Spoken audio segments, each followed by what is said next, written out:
پاکستانیوں، جب آپ کو اپنے ملک میں ملازمت نہیں ملتی، جاب کرنے کا کوئی ذریعہ نہیں بچتا، آمدن کا کوئی ذریعہ نہیں بچتا، بزنس کے لیے پیسے نہیں ہوتے، تو پھر آپ نے کچھ نہ کچھ تو کرنا ہوتا ہے۔ تو ملازمت کے سلسلے میں بیرونی ملک جانے والے پاکستانیوں کی تعداد میں گزشتہ سال کی نسبت اب اضافہ ہو گیا ہے۔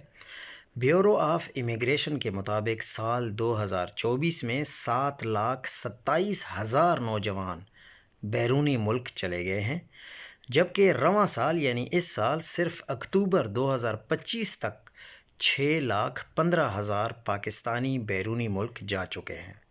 سال 2024 میں سعودی عرب جانے والے نوجوانوں کی تعداد 4,52,000 سے زیادہ رہی، جبکہ اس سال اکتوبر تک 10 مہینے میں 4,31,000 سے بھی زیادہ پاکستانی سعودی عرب چلے گئے ہیں۔ یہ دنیا نیوز کی جو حریم جدون صاحبہ ہیں، ان کی رپورٹ کے مطابق یہ میں نے آپ کو خبر دی ہے۔